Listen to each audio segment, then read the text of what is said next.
Salut à tous, j'ai une histoire pour vous. Ce n'est pas une histoire de vengeance typique, c'est juste ma vie, bouleversée d'une manière à laquelle je ne m'attendais pas.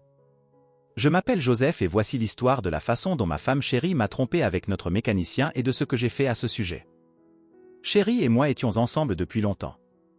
Nous nous sommes rencontrés à l'université, nous nous sommes entendus instantanément et nous avions l'impression que nous étions faits l'un pour l'autre.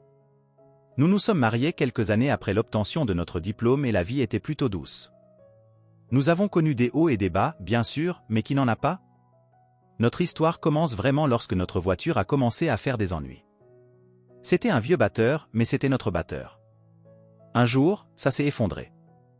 Je ne suis pas mécanicien, alors j'ai appelé mon père, qui est plutôt doué en voiture. Il a accepté de l'aider, mais il n'a pas pu le faire avant le week-end. Cela nous a laissés sans voiture pendant quelques jours. Je devais prendre le bus pour aller au travail, mais chérie avait besoin de la voiture pour son travail.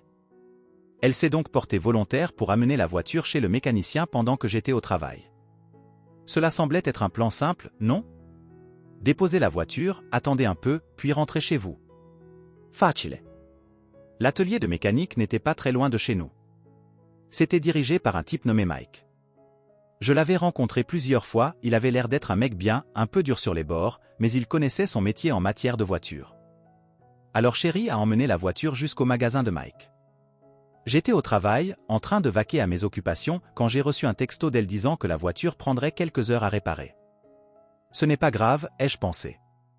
Elle a dit qu'elle attendrait au magasin et déjeunerait à proximité. Avance rapide jusqu'à ce soir-là, je suis rentré à la maison et chérie était déjà là, regardant ailleurs. Je lui ai demandé comment s'était passée sa journée, et elle s'est effondrée, larmes, sanglots, tout le long de 9 mètres. Et puis elle m'a dit qu'elle m'avait trompé avec Mike à l'atelier de mécanique. J'étais terrassé. Je veux dire, comment réagis-tu à ça? J'avais l'impression d'avoir reçu un coup de poing dans le ventre. Tout ce que je pouvais faire, c'était lui demander pourquoi encore et encore, mais elle ne pouvait pas me donner de réponse claire. Elle n'arrêtait pas de dire qu'elle ne savait pas pourquoi elle avait fait ça, que c'était une erreur, qu'elle était désolée. Désolé, je n'ai pas réussi, pas pour moi. J'étais en colère, blessé, trahi.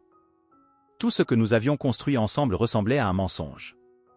Dans un accès de colère, je lui ai dit de sortir. Je ne pouvais même pas la regarder. Chérie a supplié, pleuré, mais j'étais incapable d'écouter. Elle a fait un sac et est partie ce soir-là. Je n'ai pas dormi un clin d'œil. Mon esprit était une tornade de colère, de tristesse et d'incrédulité. Comment a-t-elle pu me faire ça, nous faire ça? Je n'arrêtais pas de rejouer le moment qu'elle me l'avait raconté, essayant d'y trouver un sens, mais il n'y en avait pas. Le lendemain, je me suis déclaré malade au travail. J'étais émotionnellement et physiquement en désordre, mais il y avait une chose dont j'étais sûr, je devais confronter Mike. J'avais besoin de faire face au gars qui avait couché avec ma femme. J'ai conduit jusqu'à l'atelier de mécanique, mes mains tremblaient sur le volant.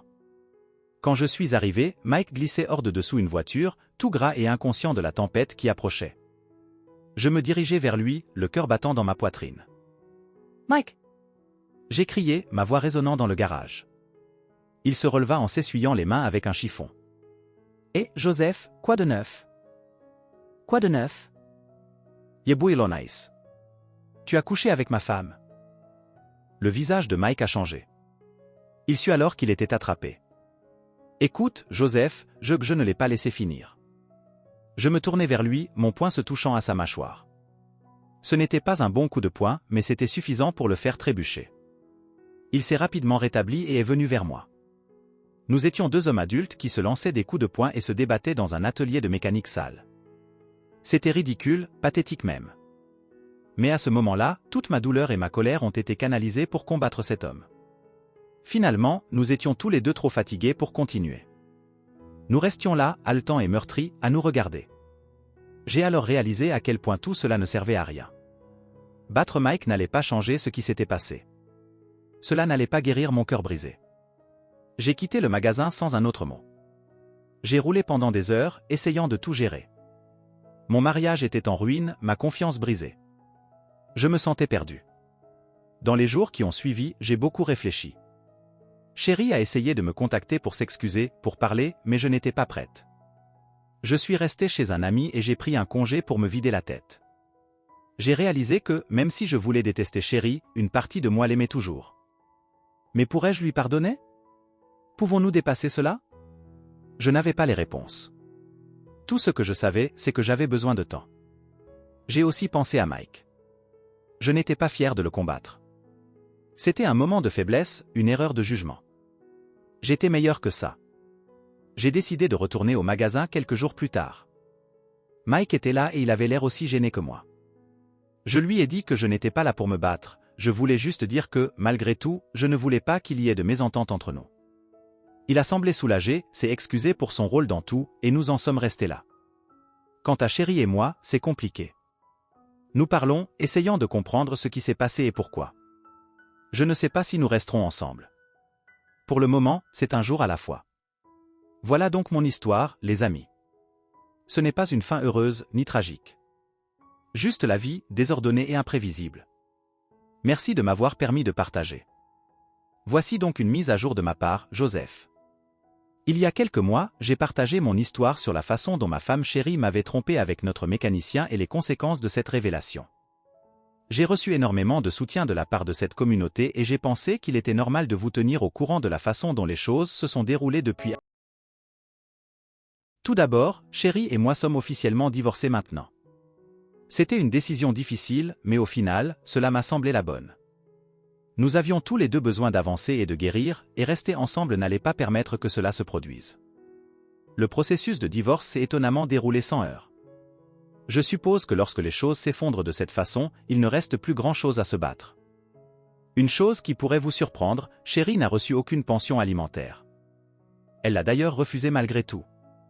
Je dois lui en attribuer le mérite. Elle a dit qu'elle ne voulait rien me prendre après ce qui s'était passé et qu'elle essayait de reconstruire sa vie de manière indépendante. Nous ne parlons pas beaucoup ces jours-ci, mais d'après ce que j'entends, elle va bien. Passons maintenant à ma vie, les gars. Je ne mentirai pas, la vie de célibataire a été plutôt géniale, en fait. Une fois la tempête d'émotions initiale calmée, je me suis retrouvé à profiter de la liberté et du temps dont je disposais pour moi. J'ai adopté de nouveaux passe-temps, renoué avec de vieux amis et j'ai même commencé à aller au gymnase plus régulièrement. C'est comme si je redécouvrais des parties de moi-même que j'avais oubliées. J'ai également eu le temps de réfléchir à ce que je veux dans une relation et à ce que je peux améliorer en tant que partenaire. Toute cette épreuve, aussi douloureuse soit-elle, a été une expérience d'apprentissage. Jean est grandi et je pense que je serai un meilleur partenaire dans ma prochaine relation grâce à cela. En parlant de ça, j'envisage de sortir à nouveau. C'est un peu intimidant, pour être honnête. Le jeu des rencontres a beaucoup changé depuis mon dernier célibataire et je ne suis plus vraiment un jeune étudiant. Mais je suis enthousiasmé par la perspective de rencontrer quelqu'un de nouveau, quelqu'un qui partage mes intérêts et ma vision de la vie. J'ai essayé les rencontres en ligne, même si je n'ai pas encore rencontré le bon, j'ai eu quelques rendez-vous amusants. C'est agréable de sortir et de communiquer avec les gens, même si ce n'est que pour prendre un café ou se promener dans le parc. Je ne me précipite pas dans quelque chose de sérieux, j'apprécie simplement le voyage et je vois où il me mène. Si vous avez apprécié cette histoire, n'hésitez pas à aimer cette vidéo pour donner un coup de pouce à notre chaîne sur YouTube. Faites-nous part de vos réflexions dans la section commentaires ci-dessous. Lorsque vous vous abonnez, assurez-vous de cliquer sur la cloche de notification. Regardez nos autres vidéos pour découvrir des histoires plus fascinantes que vous ne voudriez pas manquer.